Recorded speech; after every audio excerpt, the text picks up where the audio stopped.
اعوذ باللہ من الشیطان الرجیم بسم اللہ الرحمن الرحیم۔ ایک روز حضور نبی کریم صلی اللہ علیہ وآلہ وسلم خانہ کعبہ میں نماز پڑھ رہے تھے کہ ابو جہل آپ کے پاس آیا اور بولا، کیا میں نے آپ کو اس سے منع نہیں کیا تھا؟ آپ جانتے نہیں میں سب سے بڑا گروہ والا ہوں۔ اس پر سورۃ الگ کی آیات 17-18 نازل ہوئی۔ ترجمہ: سو یہ اپنے گروہوں کے لوگوں کو بلا لیں، اگر اس نے ایسا کیا تو ہم بھی دوزخ کے پیادوں کو بلا لیں گے۔ حضرت ابن عباس رضی اللہ عنہ فرماتے ہیں، اگر ابو جہل اپنے گروہ کو بلاتا تو اللہ تعالیٰ کے عذاب کے فرشتے اسے پکڑ کر تہس نہس کر دیتے۔ ایک روز ابو جہل حضور نبی کریم صلی اللہ علیہ وآلہ وسلم کے سامنے آیا اور آپ سے مخاطب ہوا، آپ کو معلوم ہے میں بتا والوں کا محافظ ہوں اور میں یہاں ایک شریف ترین شخص ہوں۔ اس وقت اللہ تعالیٰ نے سورہ دخان کی آیات 49 نازل فرمائی۔ ترجمہ: چک تو بڑا معزز مکرم ہے۔ آیت کا یہ جملہ دوزخ کے فرشتے ابو جہل کو ڈالتے وقت پھٹکارتے ہوئے کہیں گے، ابو لہب بھی حضور اکرم صلی اللہ علیہ وآلہ وسلم کی اعزا رسانی میں آگے آگے تھا۔ نبی کریم صلی اللہ علیہ وآلہ وسلم کی تبلیغ میں رکاوٹیں ڈالتا تھا۔ آپ صلی اللہ علیہ وآلہ وسلم کو برا بھلا کہتا تھا۔ اس کی بیوی ام جمیل بھی اس کے ساتھ شامل تھی۔ وہ جنگل سے کانٹے دار لکڑیاں کاٹ کر لاتی اور نبی کریم صلی اللہ علیہ وآلہ وسلم کے راستے میں بچھاتی۔ اس پر اللہ تعالیٰ نے سورۃ لہب نازل فرمائی۔ اس میں ابو لہب کے ساتھ اس کی بیوی کو بھی عذاب کی خبر دی گئی۔ وہ غصے میں آگ بگولا ہو گئیں۔ پتھر ہاتھ میں لیے آپ صلی اللہ علیہ وآلہ وسلم کی طرف بڑھیں۔ اس وقت آپ صلی اللہ علیہ وآلہ وسلم کے ساتھ ابو بکر صدیق رضی اللہ عنہ تھے۔ انہوں نے ابو لہب کی بیوی کو آتے دیکھا تو فرمایا، اللہ کے رسول، یہ عورت بہت زبان دراز ہے، اگر آپ یہاں ٹھہرے تو اس کی بد زبانی سے آپ کو تکلیف پہنچے گی۔ ان کی بات سن کر حضور نبی کریم صلی اللہ علیہ وآلہ وسلم نے فرمایا، ابو بکر فکر نہ کرو، وہ مجھے نہ دیکھ سکے گی۔ اتنے میں ام جمیل نزدیک پہنچ گئی۔ اسے وہاں حضرت ابو بکر صدیق رضی اللہ عنہ نظر آئے۔ وہ آتے ہی بولی، ابو بکر، تمہارے دوست نے مجھے ذلیل کیا ہے۔ کہاں ہے تمہارا دوست جو شعر پڑھتا ہے؟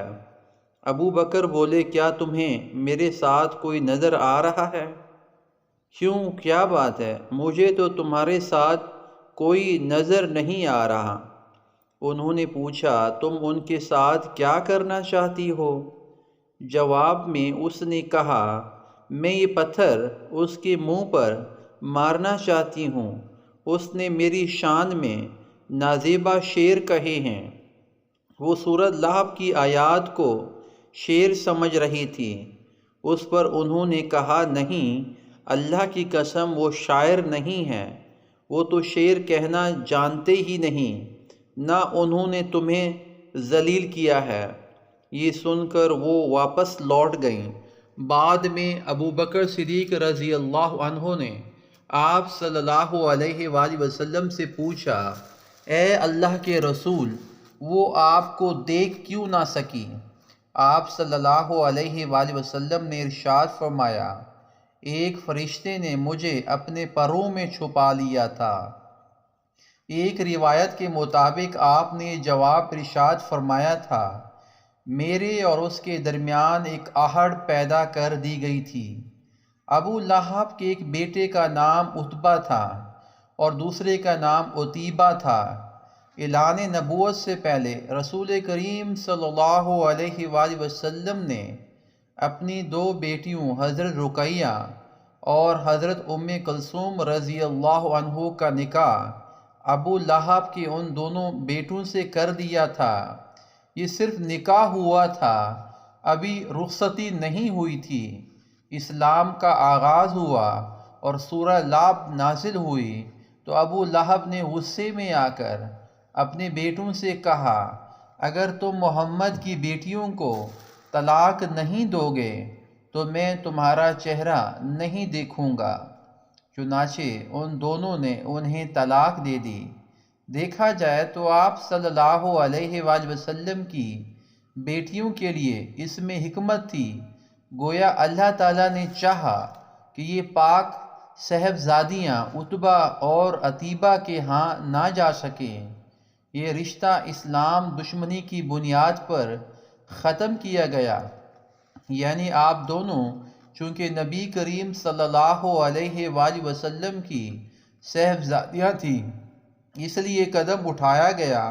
اس موقع پر عتیبہ نبی اکرم صلی اللہ علیہ وآلہ وسلم کی خدمت میں حاضر ہوا اور اس نے آپ کی شان میں گستاخی کی۔ آپ صاحبزادیوں کی وجہ سے پہلے ہی غمگین تھے۔ ان حالات میں آپ نے اس کے حق میں بددعا فرمائی، اے اللہ اس پر اپنے کتوں میں سے ایک کتا مسلط فرما دے۔ عتیبہ یہ بددعا سن کر وہاں سے لوٹ آیا۔ اس نے اپنے باپ ابو لہب کو سارا حال سنایا۔ اس کے بعد دونوں باپ بیٹا ایک قافلے کے ساتھ ملک شام کی طرف روانہ ہو گئے۔ راستے میں یہ لوگ ایک جگہ ٹھہرے۔ وہاں قریب ہی ایک راہب کی عبادت گاہ تھی۔ راہب ان کے پاس آیا۔ اس نے انہیں بتایا، اس علاقے میں جنگلی درندے رہتے ہیں۔ ابو لہب یہ سن کر خوفزدہ ہو گیا۔ نبی کریم صلی اللہ علیہ وآلہ وسلم کی بددعا یاد آ گئی۔ اس نے قافلے والوں سے کہا، تم لوگ میری حیثیت سے باخبر ہو اور یہ بھی جانتے ہو کہ میرا تم پر کیا حق ہے۔ انہوں نے ایک زبان ہو کر کہا، بے شک ہمیں معلوم ہے۔ ابو لہب یہ سن کر بولا، تب پھر تم ہماری مدد کرو، میں محمد کی بددعا کی وجہ سے خوفزدہ ہو گیا ہوں، اس لیے تم لوگ اپنا سامان اس عبادت گاہ کی طرف رکھ کر اس پر میرے بیٹے کا بستر لگا دو اور اس کے چاروں طرف تم لوگ اپنے بستر لگا لو۔ ان لوگوں نے ایسا ہی کیا۔ یہی نہیں، انہوں نے اپنے چاروں طرف اپنے اونٹوں کو بھی بٹھا دیا۔ اس طرح عتیبہ ان سب کے عین درمیان میں آ گیا۔ اب وہ سب اس کی پاسبانی کرنے لگے۔ ان تمام احتیاطی تدابیر کے باوجود حضور نبی کریم صلی اللہ علیہ وآلہ وسلم کی پیش گوئی پوری ہو گئی۔ نصف رات کے قریب ایک شیر وہاں آیا اور سوئے ہوئے لوگوں کو سونگھنے لگا۔ ایک ایک کو سونگھتے ہوئے وہ آگے بڑھتا رہا، یہاں تک کہ وہ لمبی چھلانگ لگا کر عتیبہ تک پہنچ گیا۔ بس پھر کیا تھا، اس نے اسے چیر پھاڑ کر ہلاک کر ڈالا۔ تکلیف پہنچانے کا ایک اور واقعہ اس طرح پیش آیا کہ ایک روز آپ صلی اللہ علیہ وآلہ وسلم مسجد الحرام میں نماز پڑھ رہے تھے۔ قریب ہی کچھ جانور ذبح کیے گئے تھے۔ وہ لوگ اپنے بتوں کے نام پر قربانی کرتے تھے۔ ان جانوروں کی ایک اوجڑی ابھی تک وہیں پڑی تھی۔ ایسے میں ابو جہل نے کہا، کیا کوئی شخص ایسا ہے جو اس اوجڑی کو محمد کے اوپر ڈال دے؟ ایک روایت کے مطابق کسی نے کہا، کیا تم یہ منظر نہیں دیکھ رہے ہو؟ تم میں سے کون ہے جو وہاں جائے جہاں فلاں قبیلے نے جانور ذبح کیے ہیں؟ ان کا گوبر، لید، خون اور اوجڑی وہاں پڑے ہیں۔ کوئی شخص وہاں جا کر گندگی اٹھا لے اور محمد کے سجدے میں جانے کا انتظار کرے، پھر جو ہی وہ سجدے میں جائیں وہ شخص گندگی ان کے کندھوں کے درمیان رکھ دے۔ تب مشرکوں میں سے ایک شخص اٹھا، اس کا نام عقبہ بن ابی معیط تھا۔ یہ اپنی قوم میں سب سے زیادہ بدبخت تھا۔ یہ گیا اور اوجڑی اٹھا لایا۔ جب آپ صلی اللہ علیہ وآلہ وسلم سجدے میں گئے تو اوجڑی آپ پر رکھ دی۔ اس پر مشرکین زور زور سے ہنسنے لگے، یہاں تک کہ وہ ہنسی سے بے حال ہو گئے اور ایک دوسرے پر گرنے لگے۔ ایسے میں کسی نے حضرت فاطمہ الزہرا رضی اللہ عنہا کو یہ بات بتا دی۔ وہ روتی ہوئی حرم میں آئیں۔ نبی کریم صلی اللہ علیہ وآلہ وسلم اسی طرح سجدے میں تھے اور اوجڑی آپ کے کندھوں پر تھی۔